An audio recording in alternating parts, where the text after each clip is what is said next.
Queremos analizar el último informe del Ministerio de Salud respecto de los casos de COVID-19 en Chile y la curva de contagios. Y para eso establecemos contacto con el doctor Carlos Pérez, infectólogo y decano de la Facultad de Ciencias de la Universidad de San Sebastián. ¿Cómo le va, doctor? Gusto saludarlo nuevamente. Buenos días, José Luis. Doctor, ¿cómo tenemos que leer o cuál fue su impresión respecto de lo que vimos hoy día? Similar a lo de ayer, pese a que hubo más contagios. ¿Cómo lo analizamos, digamos? Bueno, mire, los últimos días hemos estado teniendo en general cifras sobre los 1000 nuevos pacientes contagiados, sean estos sintomáticos o asintomáticos. En el reporte previo llegamos al pic, ¿no es cierto?, con cerca de 1700. Ayer bajó un poco, pero hay que tomar con prudencia esos resultados porque siempre los fines de semana, especialmente domingo, puede haber algún retraso en el reporte de los pacientes y seguramente hoy día lo que ocurra de aquí a mañana va a ser más representativo de lo que sigue ocurriendo. Estamos preocupados porque hemos tenido bastantes casos y también eso ha ido llenando, ¿no es cierto?, hospitales, clínicas, unidades de paciente crítico, pacientes requiriendo ventilación mecánica, así que efectivamente los casos han aumentado significativamente en los últimos días, no solo porque se esté testeando más, sino que casos que realmente pueden requerir hospitalización, y por ello me parece muy razonable que se haya extendido la cuarentena en algunas comunas, ¿no es cierto?, como se señaló hace unos minutos. Doctor, se ha hablado mucho, durante mucho tiempo, digamos, desde cuándo será el pic. Más que el pic, yo me atrevería a decir, y usted me corrige si no estoy en lo correcto, pero me atrevería a decir que más que el pic de contagio, que quizás no sabemos cuándo va a ser, estamos empezando el invierno, lo que preocupa es el pic de ocupación hospitalaria, me imagino, ¿no? Y eso podría llegar medianamente pronto. Sí, claro, como usted señala, yo creo que ya no tiene mucho sentido seguir esperando el pic, sino que Claro. hay que ir viendo lo que va ocurriendo día a día, tratando de que sean cada vez menos los casos. Lo más probable es que tengamos sucesivos incrementos y disminuciones, ¿no es cierto?, dependiendo de las medidas que se vayan tomando y de cómo se va comportando la pandemia. Y tal como usted señala, lo importante es que no superemos la capacidad de atención de estos pacientes, especialmente de los pacientes que requieren cuidados críticos, porque se ha ido ampliando la capacidad de recibir a personas que requieren solamente básicamente estar en cuarentena y con medidas generales, casos más leves, ¿no es cierto?, cuando no pueden estar en sus domicilios. Y ahí están todas estas áreas, espacios riesgo, etcétera, todos que se han ido creando aquí hoy en regiones. El tema es los pacientes que requieren cuidado más especializado en unidades de paciente crítico y apoyo de ventilación mecánica. Y eso no queremos que se llegue a superar. Todavía hay un espacio de crecimiento, ¿no es cierto? Pero hemos ido viendo cómo en la última semana el número de pacientes que están conectados a ventilación mecánica por COVID-19 ha subido más de 100, 150 personas, ¿no es cierto? Y eso es preocupante, ¿no es cierto? Porque no queremos que siga aumentando. Lo más probable es que en los próximos días vamos a tener más casos. Hay una coordinación muy estrecha a nivel público-privado y los pacientes están siendo trasladados a donde hay disponibilidad, eso me consta, en clínica, ¿no es cierto?, están recibiendo pacientes de diferentes servicios de salud públicos y eso está muy bien porque está todo muy bien coordinado, pero puede llegar un momento en que la situación llegue a una situación de límite, ¿no es cierto?, y eso no queremos que ocurra. Doctor, sí. Mire, estuve leyendo un artículo sobre lo que planteaba un doctor alemán, que es uno de los que está a cargo de la pandemia ya, respecto de que de no encontrarse una vacuna, lo más probable es que tengamos que lidiar un par de añitos con este virus, porque para que una pandemia deje de ser tal, se tiene que contagiar un 60, un 70% de la población. Y recientemente se han contagiado, por ejemplo, poniendo el caso de Italia, un 10, un 15% como mucho. Entonces, el abrir un poquito las restricciones también podría generar, no más que una segunda ola de contagio, la continuación de la propagación. Básicamente, ¿usted comparte esa mirada? Bueno, estoy completamente de acuerdo. Esto es válido para todas las enfermedades infecciosas de fácil transmisión.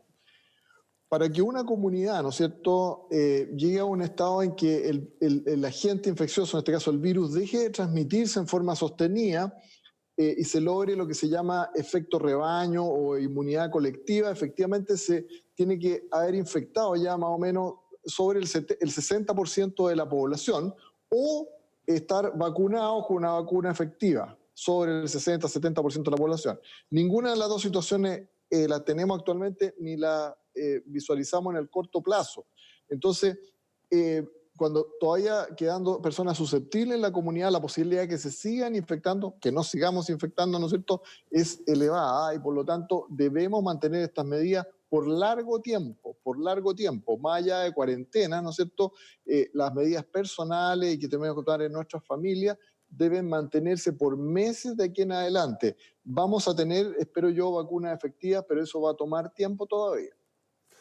Doctor, respecto de toda la polémica que se ha suscitado a propósito del carnet COVID-19, digamos, y las aprensiones que tiene la autoridad respecto a la discriminación, pero más allá de eso, el examen de inmunoglobulina G es 100%, no sé si 100% del concepto ideal, porque la verdad que ya me han explicado mucho los médicos que 100% en medicina no existe, pero es prudente declarar a alguien no transmisible o inmune incluso, digamos, para allá y para acá, con ese examen.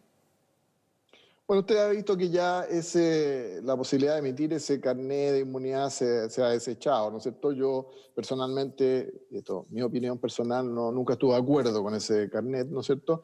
Y ha sido la opinión de expertos en otros lugares del mundo, incluso mereció un artículo en la revista The Lancet, ¿no es cierto?, a propósito de esta iniciativa. Así que, bueno, me alegro que se haya bajado. Lo importante es entender, en primer lugar, si alguien tiene esta infección, ¿no es cierto?, al cabo de 14 días de que se inicien los síntomas, la gran mayoría de las personas ya va a dejar de excretar, de eliminar virus y de contagiar. Y por lo tanto, si ya se siente bien, podría reanudar sus actividades. Si todavía sigue con algunos síntomas, se puede prolongar el reposo, pero ya no estaría en riesgo de contagiar a otras personas. Otra cosa es el desarrollo de inmunidad protectora personal, ¿no es cierto?, que se mide con la inmunoglobulina G. Eh, ello permite establecer, ¿no es cierto?, que si uno desarrolló inmunidad, inmunoglobulina G, probablemente va a quedar protegido. ¿Por cuánto tiempo? No lo sabemos todavía. Lo más probable es que por meses, ojalá de por vida. Eso lo dirán los estudios futuros. Entonces, se está instalando, ¿no es cierto?, la posibilidad de realizar estos test, se están haciendo ya para determinar qué personas han tenido, quiénes han desarrollado inmunidad, e incluso también para determinar personas que han tenido una infección asintomática y que podemos pesquisarlo a través de la inmunoglobulina G. Eso va a ser muy importante en el futuro próximo. Estos llamados estudios cero epidemiológicos, ver en la población, ¿no es cierto?, cuántas personas efectivamente tienen ya inmunidad, hayan o no tenido síntomas, porque eso también nos va dando una idea de la magnitud, de la extensión de esta infección. Pero en lo concreto, me parece, estoy de acuerdo en que se haya suprimido, ¿no es cierto?, la necesidad de indicar este carnet. Las personas, insisto, que ya dejaron de tener síntomas después de 14 días de haber sido de iniciado el cuadro, ya no van a contagiar y si están en condiciones pueden volver a sus actividades sin problema, manteniendo las mismas medidas de precaución. Doctor, mirando otros virus, otros coronavirus, perdón, que tengan alguna característica similar a este, por ejemplo, material genético de ARN, ácido ribonucleico, no desoxirribonucleico, ¿cómo se comportan respecto a la inmunidad? ¿Son inmunidades temporales, inmunidades prolongadas? Porque yo, no sé, mi mamá me mandaba donde el vecino que tenía sarampión para que me diera sarampión y después no me daba sarampión nunca más, digamos. Es un virus que se comporta distinto. Ahora tenemos también la influenza, que todos los años hay que vacunarse porque muta, porque qué sé yo. ¿Cómo debiera aproximadamente, según la evidencia con otros tipos de coronavirus, comportarse? Mire, la verdad, para ser bien honesto, no lo sabemos todavía. Hay algunos reportes ya de inmunidad con otros virus que se ha visto que dura algunos meses. No dura para toda la vida, dura algunos meses. No sabemos en este caso, por tratarse de un virus distinto, que tiene otras características, otros detalles, ¿no es cierto? Pero para ser bien honesto, no podemos responder. Pero tal como usted señala, hay ciertos virus, ¿no es cierto?, en que la inmunidad se adquiere y la tiene uno de por vida. Sarampión, mencionaba usted, varicela, hepatitis A, ¿no es cierto? Hay una serie de agentes en que uno queda inmune de por vida. Hay otros, como influenza, ¿no es cierto?, en que la inmunidad puede ser más corta, pero ahí también hay que diferenciar, porque la inmunidad más corta de influenza tiene que ver con la inmunidad que confieren las vacunas, no necesariamente la haber adquirido la influenza propiamente tal, haber sufrido la influenza completa por un virus, esa confiere una inmunidad más larga y puede ser de por vida. La de las vacunas al menos sabemos que dura 4 o 6 meses, ¿no es cierto? Entonces, aquí va a ser clave ir determinando, ¿no es cierto?, qué inmunidad confirió la infección, si tenemos una vacuna, cuánto inmunidad confiere, pero lo que podemos decir por ahora es que al menos debe ir a cubrir algunos meses, ¿no es cierto? Y en ese sentido, insisto yo que si una persona se ha recuperado y vuelve a su actividad, igual deben mantener esta medida de precaución, lavarse las manos, usar mascarilla, distancia social, etcétera, mientras eso no esté enteramente claro. Doctor, el ministro de Salud ha manifestado ya de hace varios días, ¿no? Habló de la batalla por Santiago. La región metropolitana, por sus características, tiene mucha densidad de población. Las comunas están súper interconectadas y además las personas están interconectadas a través de las comunas. ¿A qué me refiero? Mucha gente de Puente Alto trabaja a lo mejor en Providencia, o trabaja en Santiago Centro, o trabaja en Las Condes o en Vitacura.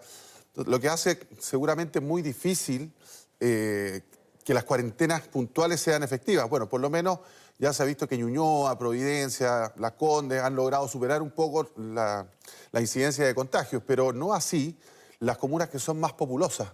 ¿Cree usted, y esto le pregunto como opinión, como experto, que sería prudente en una de esas decretar la región metropolitana en cuarentena o el Gran Santiago en cuarentena completa? Bueno, mire, es una pregunta difícil porque efectivamente se dispararon un poco los contagios aquí en la región metropolitana, especialmente cuando uno ve los números, realmente es muy importante. Y lo que hemos estado viendo, y me ha tocado ver a mí especialmente en el sector oriente, también están aumentando bastante los contagios. ¿M? Así que no es solo en las Claro. comunas más, digamos, que están actualmente en cuarentena, sino que algunas que no están en cuarentena en este momento. Ahí yo creo que ha habido una falta de responsabilidad, ¿no es cierto?, y de tomarse en serio esto por parte de las personas, ¿no es cierto? Y muchos de estos contagios seguramente podrían haber sido evitados.